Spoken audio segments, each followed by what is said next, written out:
रसिका भुवि भावुका।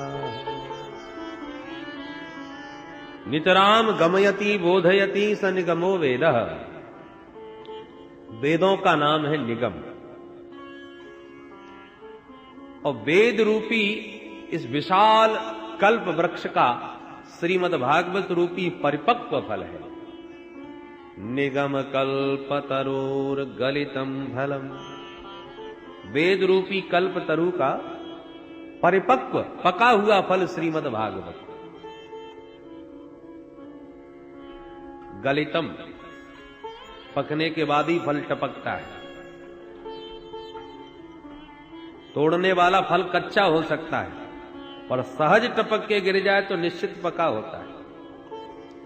पर किसी ने पूछा, यदि भागवत रूपी फल बहुत परिपक्व फल है और वेदों की उच्च शाखा से टपक के नीचे गिरा है, तब तो फूट गया होगा, पिलपिला हो गया होगा। श्रीधर स्वामी पाद कहते हैं, नहीं नहीं, फूटा हुआ फल नहीं है ये। तो बोले, शिष्य प्रशिष्य शाखा पल्लव परंपराया सनई अखंड मेवावतीर्णम न तो उच्च निपातेन स्फुटितम। दमदी से नीचे गिरा होता तो शायद फूट जाता, पर ये तो डाली प्रति डाली शाखाओं के द्वारा सनई सनई धरातल पर आया। सबसे पहले नारद की शाखा से, श्री नारायण प्रभु की दिव्य शाखा से ये फल टपका। भगवता प्रोक्तम भागवतम, इसका नाम भागवत है क्योंकि चतुश्लोकी भागवत के रूप में ये बीज भगवान ने ब्रह्मा जी को प्रदान किया। तो नारायण की शाखा से ये फल टपका तो ब्रह्मा की शाखा पर आके अटका, पर ब्रह्मा की शाखा से टपका तो नारद की शाखा पर लटका, फिर नारद की शाखा से टपका तो व्यास की शाखा पर अटका, फिर व्यास की शाखा से टपका तो शुक शाखा पर अटका, फिर शुक शाखा से टपका तब परीक्षित के माध्यम से सूत आदि अनेक ऋषियों को प्राप्त हुआ। तो सनई सनई अखंड मेवावतीर्णम, ये धीरे धीरे डालियों के सहयोग से धरातल पर आया है, इसलिए टूटा फूटा नहीं है। यथावत ज्यों का त्यों ये फल धरातल पर उपलब्ध हो गया। बोलो जय श्री कृष्ण। किसी ने पूछा, भैया फल तो आपका बड़ा सुंदर है, बिना फूटा भी है और पका भी है, परंतु कहीं खट्टा निकल पड़ा तब गला और बैठ जाएगा या मुंह खराब हो जाएगा। खट्टा फल खाने में अच्छा नहीं लगता, मीठा होना चाहिए। व्यास जी कहते हैं, इसकी गारंटी है कि फल एकदम मीठा है। बोले, आपके कहने से थोड़ी मानेंगे, कोई प्रमाण दीजिए। व्यास जी बोले, तो प्रमाण यह है कि फल का उत्तम पारखी तोता माना जाता है। तोता जिस फल में चोंच मार दे, आंख मूंछ के समझ लो मीठा निकलेगा। भागवत रूपी फल में भी तोता ने चोंच मार दी। किस तोते ने? शुक मुखादमृत द्रव संयुतम। शुक मुख विगलित फल है और साधारण तोते ने नहीं, पारखी तोते ने चोंच मारी है, विशेषज्ञ तोता। सुखदेव जैसे परम हंस का मुख लगा हुआ है इस फल में। ऐसे वैसे महात्मा नहीं, जन्मते ही जो परिव्राजक होके चले गए। संसार की दुर्वासनाओं ने जिनको छुआ तक नहीं है, ब्रह्मानंद में जो परिनिष्ठित हो चुके थे। परिनिष्ठितोपि नैर्गुण्य उत्तम श्लोक लीलया।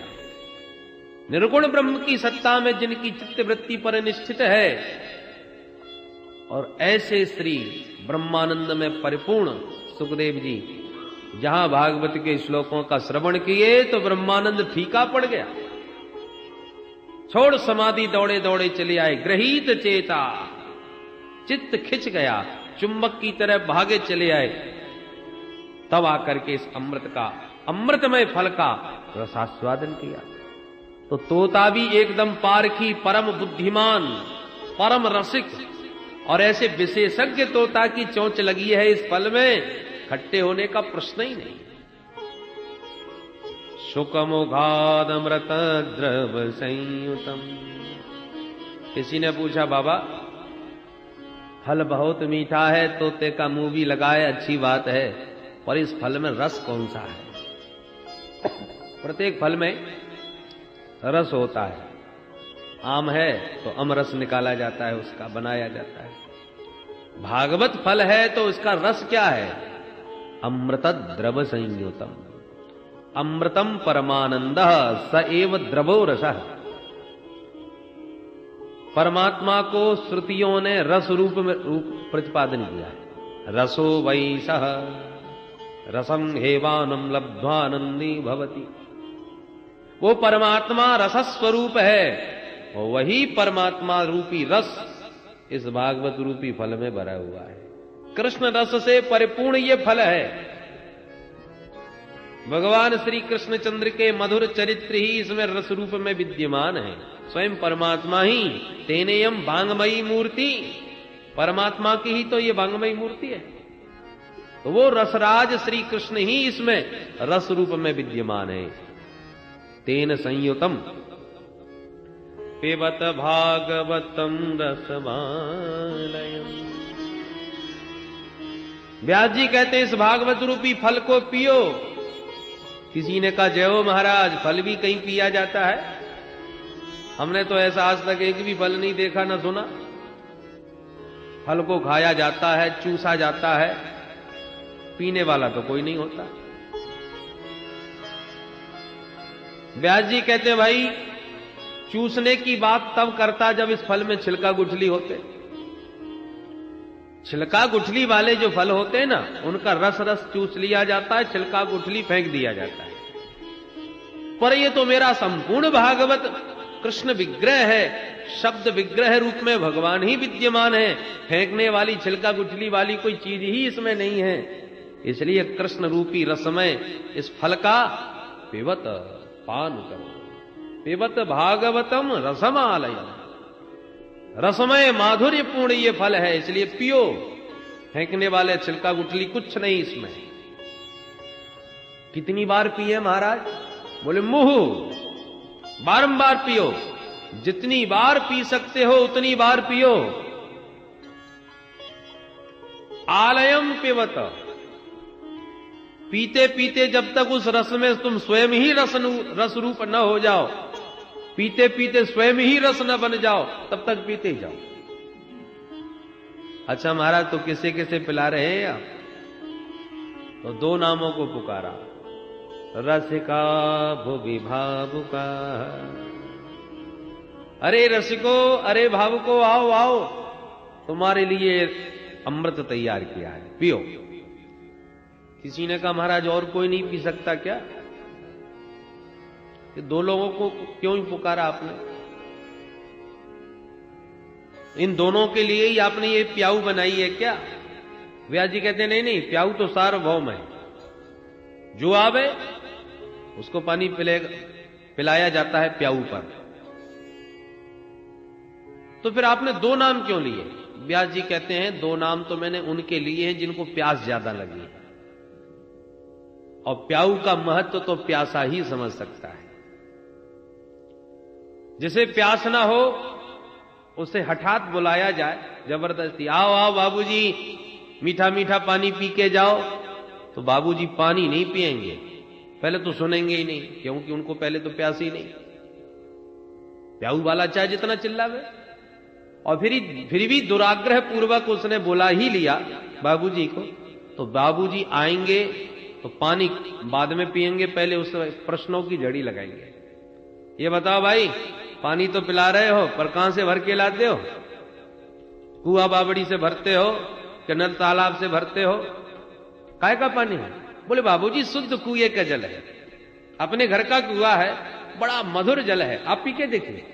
अच्छा अच्छा, वो तो ठीक है, पर पानी नित्य छान के भरते हो कि बिना छान के भर लेते हो? अरे नहीं बाबूजी छान के भरता हूं। अच्छा, बर्तन तो ठीक से मांजते हो नित्य? हाँ बाबूजी बर्तन भी मांजता हूं, पानी भी छानता हूं, और शुद्ध कुएं का जल भर के लाता हूं। अब आप पी के तो देखिए कितना ठंडा है। अच्छा, तो ज्यादा ठंडा तो नहीं है, कहीं गला खराब ना हो जाए? अरे राम राम, इतने प्रश्न कर डाले, पानी को छुआ तक नहीं। ये प्रश्न इसलिए हो रहे हैं क्योंकि प्यास नहीं। और कहीं रेगिस्तान में फंस गए होते और प्यास के मारे मुंह चिपक रहा होता और कोसों दूर तक पानी का दर्शन न हो रहा होता, उस क्षण की जरा कल्पना कर ले। और उस समय कोई अचानक कह दे भैया पानी पियोगे, तो बोलो फुर्सत होगी कि छान के भरा के मांझ के भरा के कुएं से भरा। एक प्रश्न समझ में नहीं आएगा, उस समय सिर्फ पानी समझ में आएगा। उस समय वो प्यासा पानी का महत्व समझता है, पानी की कीमत उस समय समझ में आती है। तो व्यास जी कहते हैं ये दिव्य कथामृत प्रभु के चरित्रों का अमृत है, पर जो पिपासु है वही इसका महत्व समझ पाएंगे। रसिका भुवि भावुका, रसिक और भावुकों का नाम इसलिए लिया क्योंकि ये तड़प रहे हैं कृष्ण कथामृत पान करने के लिए, इस दिव्याति दिव्य रस के महत्व को समझ करके पीने के लिए आतुर है, पिपासु हैं। इसलिए इनको बुलाने की भी जरूरत नहीं। जो प्यासा होता है उसकी पैनी निगाह चारों तरफ यही ढूंढती है कि पानी कहां मिलेगा, उसे बुलाने की आवश्यकता नहीं पड़ेगी। वो निमंत्रण की प्रतीक्षा नहीं करेगा कि भाई कथा हो रही है पर हमारे यहां कार्ड नहीं आया इसलिए नहीं जाएंगे। वो तो धावंती रसलम पटा, रसिक तो पागलों की तरह भागते हैं, कैसे भी मिले कहीं भी मिले हमें पीना है। कौआ कितना चांडाल पक्षी होता है, छूना भी दोष है, वाणी भी एकदम कर्कश है, बोले तो लोग पत्थर मारते हैं। वाणी भी कर्कश, जाति भी निम्न, छूना भी दोष, शरीर रूप रंग भी एकदम भंवर काला, सारे दुर्गुण ही दुर्गुण हैं। परंतु जब मधुर भगवान की कथा कहने के लिए कागभूषुंड कौआ के रूप में बोलते हैं तो बड़े बड़े हंस पागलों की तरह दौड़े दौड़े चले आते हैं। हमारे भोले बाबा हंस बन करके आके कथामृत पान कर रहे हैं, पक्षियों के राजा गरुड़ आकर के कागभूषुंड के चरणों में बैठ रहे हैं। तो धावंती रसलम पटा, जो रसिक हैं, जिन्होंने उस तत्व को समझा है, वो तो पागलों की तरह भागते हैं, कहां बैठने को मिलेगा, कैसे मिलेगा। अरे हम पक्षियों के राजा हैं और वो चांडाल पक्षी के चरणों में बैठ के कथा सुनेंगे भला। ये सारा अभिमान कोने में धर देते हैं, सारा अभिमान त्याग कर। क्यों? उस रस का लाभ लेना है। तो रसिक और भावुक उसका महत्व समझते हैं, और जिनके मन में श्रद्धा नहीं, भगवान के प्रति प्रेम नहीं, पहले तो वो कथा में आते नहीं। आ भी जाए दुराग्रह पूर्वक किसी के बुलाने पर, तो फिर कथा कम सुनते हैं, प्रश्न ज्यादा होने लगते हैं। भगवान ने ऐसा क्यों किया, भागवत में ऐसा क्यों लिखा। अनेक प्रकार के तर्क वितर्क से व्यास जी का भी चित्त भ्रमित न कर दें, इसलिए व्यास जी महाराज ने फालतू लोगों को बुलाया ही नहीं।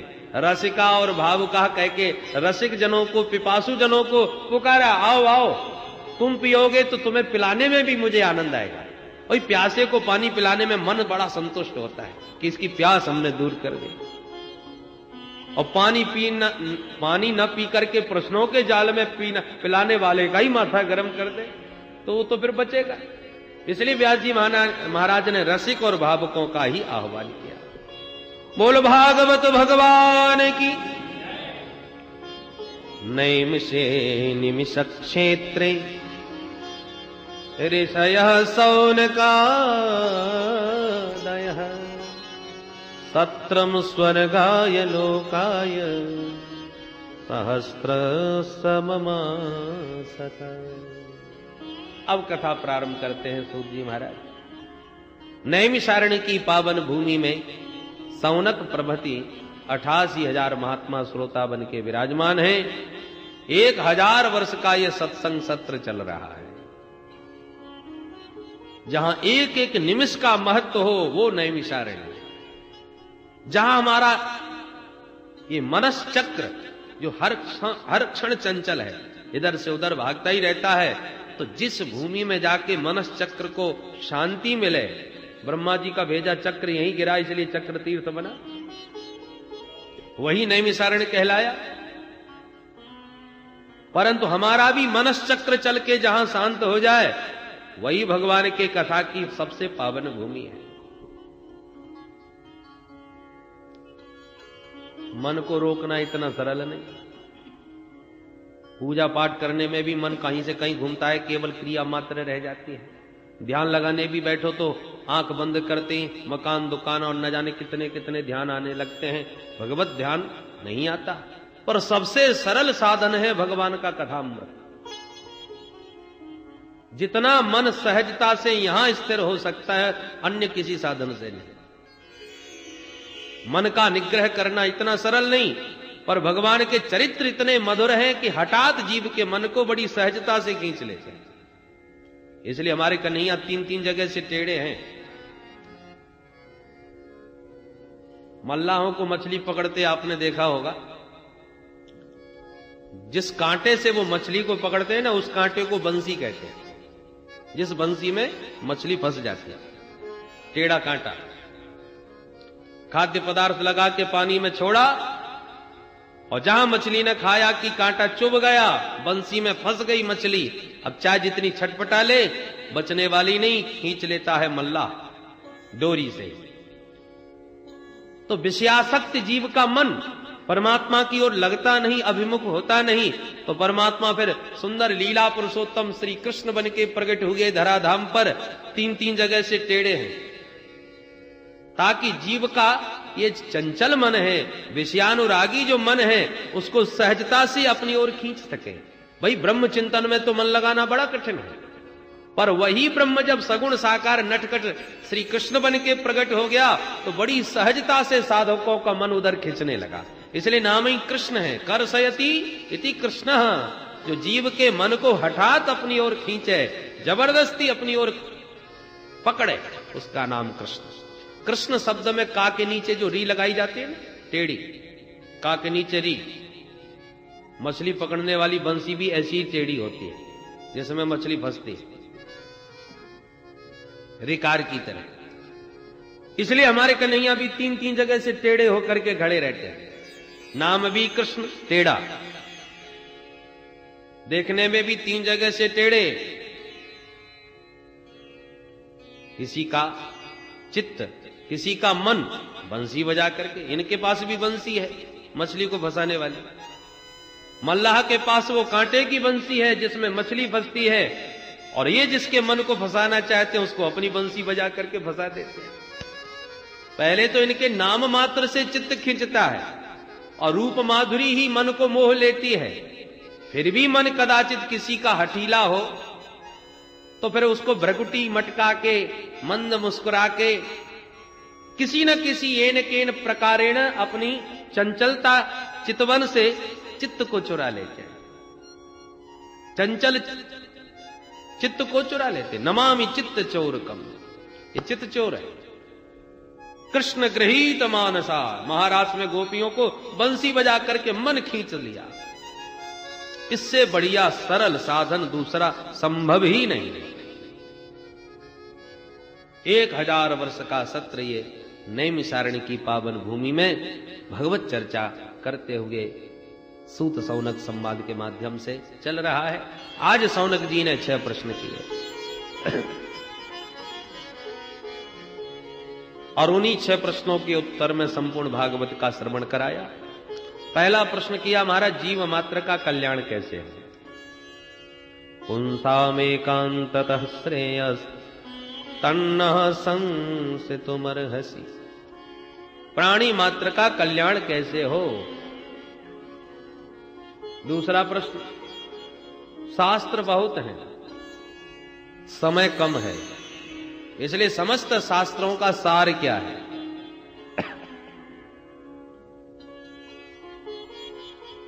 तीसरा प्रश्न यह है, महाराज भगवान यदि कर्तुम अकर्तुम अन्यथा कर्तुम समर्थ जगदीश्वर हैं, तो वो अवतार क्यों लेते हैं? जिनके संकल्प से संसार का सृजन हो सकता है, तो क्या उनके संकल्प से दुष्टों का विनाश नहीं हो सकता? यदि उनकी इच्छा मात्र से शत्रु का संहार हो सकता है, तो उसको फिर स्वयं आने की क्या आवश्यकता पड़ती है? उस परमात्मा का जन्म क्यों होता है? यदि भगवान ने अवतार लिए, तो प्रश्न है कि भगवान के कितने अवतार हुए? कहां कहां किस किस रूप में कितने प्रभु के अवतार हुए? 5वां प्रश्न है जीवन का परम लक्ष्य क्या है। और 6वां प्रश्न यह है कि भगवान धर्म की स्थापना के लिए आते हैं, पर जब भगवान लीला संवरण करके चले जाते हैं तो फिर धर्म किसकी शरण में जाता है। धर्मः कम शरणं गतः। ये 6 प्रश्न किए। इन 6 प्रश्नों को सुनकर के सूत जी महाराज प्रसन्न हो गए और बोले, महात्माओं जरा अपने गुरुदेव भगवान का ध्यान कर लें, तब आपके इन प्रश्नों का जवाब देंगे। और सुखदेव जी महाराज का 2 श्लोकों में सूत जी ने ध्यान किया। यम प्रव्रजन्तमनुपेतमपेत कृत्यम द्वैपायनो विरह कातर आजुहाव पुत्रेति तन्मयतया तरवोभिनेदुस्तं सर्वभूत हृदयं मुनिमानतोऽस्मि यस्वानुभावमखिल श्रुतिसारमेकम् अध्यात्मदीपमतितितीर्षितां तमोन्धम् संसारिणां करुणयाः पुराणगुह्यम् तं व्याससूनुमुपयामि गुरुं मुनीनाम्। इन 2 श्लोकों में सुखदेव जी का ध्यान किया। श्री शुकाचार्य जी महाराज कैसे हैं? यम प्रव्रजंतम अनुपेतम अपेत कृत्यम, जो जन्म लेते ही प्रव्रजंत हो गए। ब्रजगतौ धातु में प्र उपसर्ग लगा हुआ है। जिनका वैराग्य इतना उच्च कोटि का कि पिताजी विरह में डूबे हुए पुत्र पुत्र कह के पुकार रहे हैं, पर मुड़ के भी नहीं देखा। परिस्थिति विपरीत हो तो वैराग्य बहुतों को चढ़ता है। अरे दुनिया में कहीं कुछ नहीं धरा, 24 घंटे इतनी मेहनत कर रहे हैं, फिर भी जब देखो तब वही समस्याएं। और जिनके लिए मेहनत कर रहे हैं कभी कभी वही लोग आंख दिखाने लगते हैं हमको। हम उनके लिए कमा कमा के मरे, वो हमको ही डांट रहे हैं, हमको आंख दिखा रहे। सब दुनिया स्वार्थी, चलो अपने बैठ के भजन करेंगे। तो परिस्थिति विपरीत है, समस्याएं सामने आ रही हैं, तो वैराग्य किसी को भी चढ़ सकता है। पर सुखदेव जी महाराज का तो सहज वैराग्य है, स्वाभाविक। पैदा हुए, पिताजी पुत्र पुत्र कह के वात्सल्य ओढ़े रहे हैं, और फिर भी वन की ओर चले जा रहे हैं। यम प्रव्रजंतम, जिनका उपनयन आदि संस्कार भी अभी नहीं हुआ। परमात्मा जिनको दर्शन देने, आशीर्वाद देने मां के गर्भ में ही जब पहुंच गए कि बेटा तुझे मेरी माया प्रभावित नहीं करेगी, तू निश्चिंत होकर के आ, तभी मां के गर्भ से बाहर निकले। अन्यथा जीव को ज्ञान तो सबको रहता है मां के गर्भ में कि हम कौन हैं और क्या हैं, पर जहां मां के गर्भ से आया बाहर कि माया लपेट लेती है और सारा ज्ञान भूल जाता है। भूमि परत भावर पानी, भूमि परत भावर पानी, भूमि परत ढाबर पानी, भूमि परत ढाबर पानी, जिम जीवहि माया लिपटानी, जिम जीवहि माया लपटानी, जिम जीवहि माया लिपटानी, जिम जीवहि माया लपटानी। निर्मल जल की धारा जैसे धरती का स्पर्श करते ही मलिन हो जाती है, ऐसे जीव जन्म लेते ही माया में मलिन हो जाता है। अहम ममेति सद्ग्राह करोति कुमतिर मतिम। बोल वृंदावन बिहारी लाल की जय। इसलिए सुखदेव जी तब तक मां के गर्भ से बाहर ही नहीं निकले जब तक प्रभु ने आशीर्वाद नहीं दिया। माया को सब कोई भजे, पर माधव भजे न को। जो कदापि माधव भजे, तो माया चेरी हो। जो माधव का दास बन गया, माया उसकी दासी बन जाती है। फिर माया उसका कुछ नहीं बिगाड़ सकती। माया में जो नाच रहा है वो जीवात्मा, और माया के बीच रह करके भी जो निर्लिप्त हो जाए, माया के बीच भी निर्लिप्त, वो महात्मा। और माया को भी जो अपने सारे पर नचावे, वो परमात्मा। तो सुखदेव जी विशुद्ध महात्मा है। यम प्रव्रजंत मनुपेतमुपेत कृत्यम, द्वैपायनो विरह कातर आजुहाव। विरह से कातर श्री कृष्ण द्वैपायन वेद व्यास जी महाराज पुत्र पुत्र पुकारते जा रहे हैं। जब जोर से कहते हैं बेटा, तो जंगल के वृक्षों से भी प्रतिध्वनि निकलती है, बेटा। ऐसा लग रहा है जैसे व्यास जी के विरह को देख करके जंगल के वृक्ष भी विरही हो गए, और व्यास जी के स्वर में अपना स्वर मिलाकर के वृक्षों ने भी बेटा बेटा पुकारना प्रारंभ कर दिया। ऐसे सर्वभूत हृदय सम्राट श्री सुखदेव जी के पाद पद्मों में हम बारंबार प्रणाम करते हैं। जिन श्री सुखदेव जी महाराज ने अखिल श्रुति सारम एकम, समस्त श्रुतियों का, वेदों का मंथन करके और एक साथ, जैसे खूब दधि मंथन करके मक्खन निकाल लिया, ऐसी समस्त श्रुतियों का, शास्त्रों का मंथन।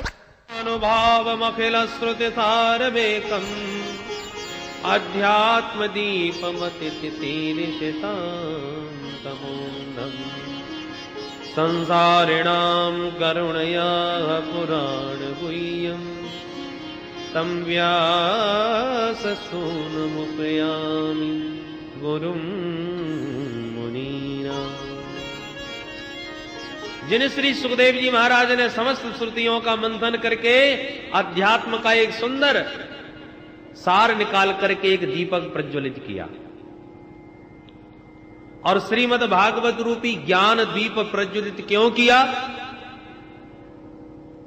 तमोन्धम तितीरिषिताम, जो अज्ञान के अंधकार में भटक रहे थे साधक, रास्ता ढूंढ रहे थे पर दिखाई नहीं पड़ रहा था कि किधर से निकले, कहां जावे, उनको मार्ग दिखाने के लिए जिन्होंने सुंदर ये दीपक भागवत का प्रज्वलित कर दिया। आओ आओ, इस प्रकाश का आश्रय लेकर के निकलो इस अंधकार से बाहर।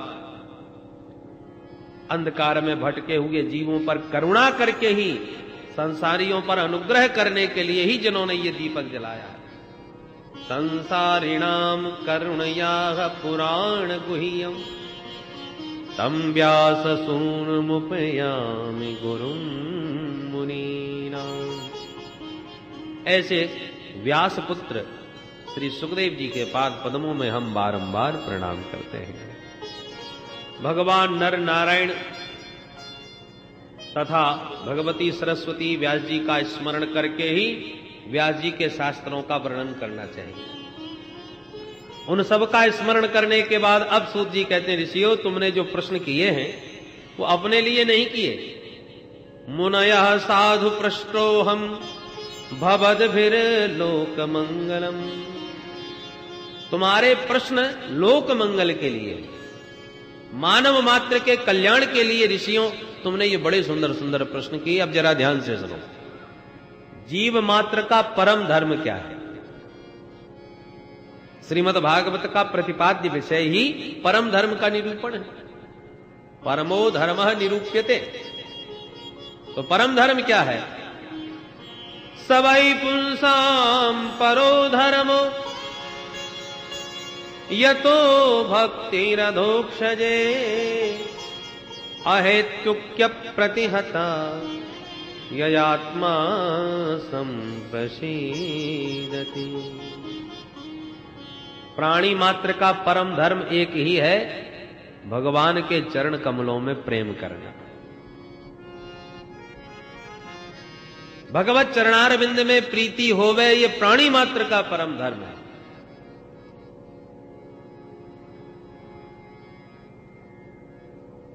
परंतु वो भगवान का प्रेम कैसा होवे? भगवान से प्रेम तो हम सब कर रहे हैं, परंतु कब करते हैं? जब कोई काम पड़ता है। हे भगवान, हाई स्कूल की परीक्षा है, भगवान जाने कैसे पास होंगे, प्रथम श्रेणी आनी चाहिए प्रभु, 201 रुपया का भोग हमारी तरफ से भी पक्का जरूर लगाएंगे। तो जब कोई समस्या सामने आती है, कोई बहुत जटिलता सामने आती है, तब भगवान में हमारा प्रेम खूब जमता है। और कहीं ठाकुर जी ने सेकंड डिवीजन भी पास कर दिया तो 100 रुपये ही चढ़ाई। प्रथम श्रेणी की बात वही थी।